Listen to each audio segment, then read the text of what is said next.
High friends, வணக்கம். Welcome to Raji's classic kitchen. இன்றைக்கி நம்ம பிரேக்ஃபாஸ்ட்டுக்கு அல்லது ஈவினிங் ஸ்நாக்ஸுக்கு ஹெல்த்தியாக சிவப்பு அவல் வச்சு கார கொழுக்கட்டை செய்கிறது எப்படின்னு பார்க்கலாம் வாங்க.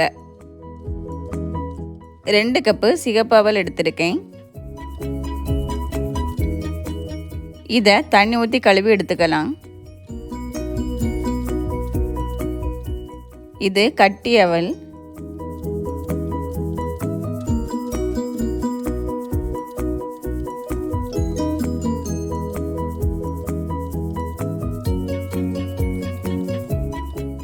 இதை கழுவுறப்ப இதில் உள்ள உமியெல்லாம் போயிடும்.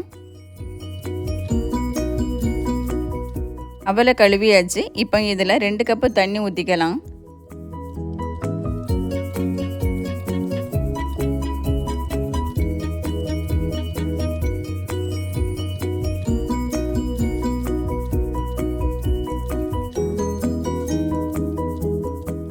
அவல் கட்டியாக இருக்கிறதால ஒரு 10லிருந்து 15 நிமிஷம் ஊற வைக்கலாம். அவல் நல்ல ஊறி சாஃப்டாக இருக்குது.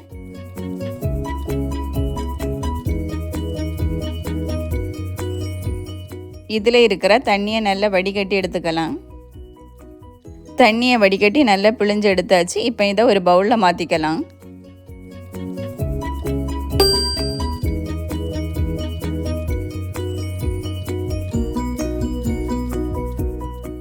இப்போ அவளுக்கு தேவையான அளவு உப்பு சேர்த்து நல்லா பிசைஞ்சுக்கலாம்.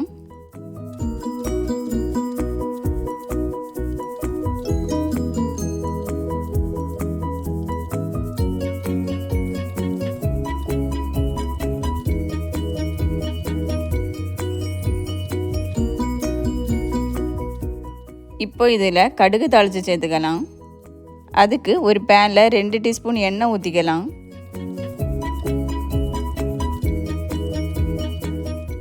எண்ணெய் சூடானதும் 1 டீஸ்பூன் கடலைப்பருப்பு, 1 டீஸ்பூன் உளுத்தம்பருப்பு சேர்த்து 1 நிமிஷம் வறுத்துக்கலாம்.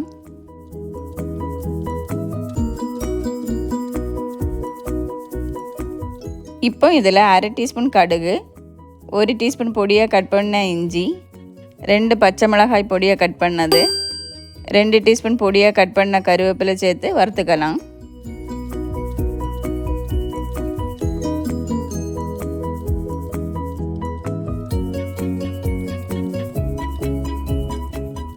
எல்லாம் நல்லா வறுபட்டுடுச்சு. இப்போ இதை பிசைஞ்சு வச்ச அவலில் சேர்த்துக்கலாம்.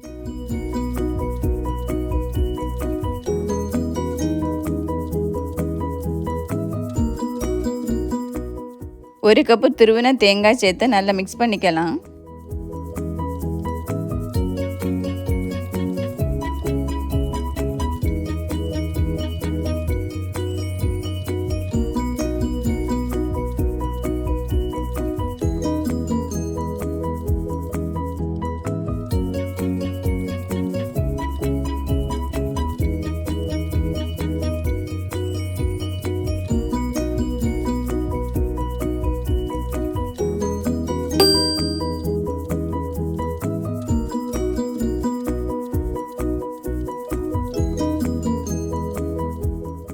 இப்போ கொஞ்சமாக எடுத்து கொழுக்கட்டை ஷேப்பில் உருட்டிக்கலாம்.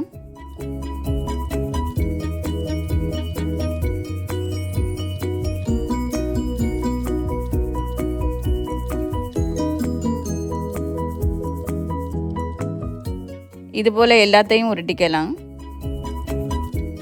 ஏற்கனவே ஒரு பாத்திரத்தில் தண்ணி ஊற்றி கொதிக்க வச்சுருக்கேன்.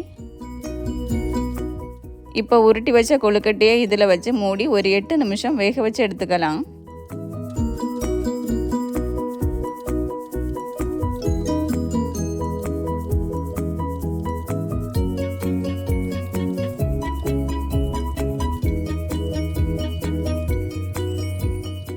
வெந்துடுச்சு. இப்போ இதை மாற்றிக்கலாம்.